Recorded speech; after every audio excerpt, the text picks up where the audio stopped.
అంటే దేవుడి మీద డిపెండ్ అవుతున్నావు, దేవుడు అంటే ఒబిడియంట్ ఉంది, దేవుడు అంటే సాక్రిఫైస్ చేస్తున్నావు. ఇవన్నీ దేవుడు చూసి నీకు యెహోవా ఈరేగా నీ జీవితంలో పనిచేస్తాడు. దేవుడు ఈ యెహోవా ఈరేగా దేవుడు నీ జీవితంలో పనిచేస్తున్నప్పుడు అప్పుడు మనం ఏం కావాలి అంటే 3 విషయాలు మనం గుర్తుపెట్టుకోవాలి. దేవుడు 3 విషయాలు నాకు యెహోవా ఈరేగా పనిచేయాలని. మొదటిగా ఏంటిదంటే నీ మైండ్కి యెహోవా ఈరేగా ఉండాలి. అంటే నీ మైండ్ అనేది, నీ థింకింగ్ అనేది, నీ సబుద్ధి అనేది, నీ ఆలోచన అనేది ఎలా ఉండాలి అంటే దేవుడు నీకు ఆలోచనకి తోడై ఉండగా ఉండాలి అంట.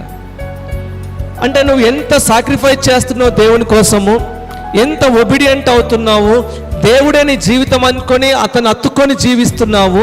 కానీ నీ ఆలోచన, నీ మైండ్ అనేది, నీ యథార్థ హృదయం లేకపోతే, సంపూర్ణంగా దేవుని అతుకోకుండా జీవించకపోతే ఎన్ని సంవత్సరాలు ఉన్నా అలాగనే ఉంటాము అంట. కానీ దేవుడు మా యాత రోబసా తల్లి కథలమయమస తల్లి మస రోసో తొర్రి బలమలహ తల్లి మయమస. ఖచ్చితంగా మన మైండ్ మారాలి. ఎక్కడ ఉంటుందంటే చూద్దాం ఒక మాట, ఇది చదవమ్మ. సామెతల గ్రంథము 8వ అధ్యాయము 15 నుంచి 21 వచనం వరకు చదువు. జ్ఞానాధారము నేనే, అంటే దేవుడే నీకు జ్ఞానం ఇస్తాడు అంట. అంటే నువ్వు ఏ ఆలోచన చేస్తున్నావు, నువ్వు ఎలా ముందుకు సాగుతున్నావు, నీ ఆలోచన కరెక్టా కాదా, దేవుడు నువ్వు చేసే పనిలో దేవుడు ఉన్నాడా లేదా, యెహోవా ఈరగా ఉండాలంటే నీ మైండ్ని దేవుడు సెట్ చేస్తాడంట. మొదటిగా దేవుడే నీకు ఏం చేస్తుంది, నీ మైండ్ని నేలలాగా.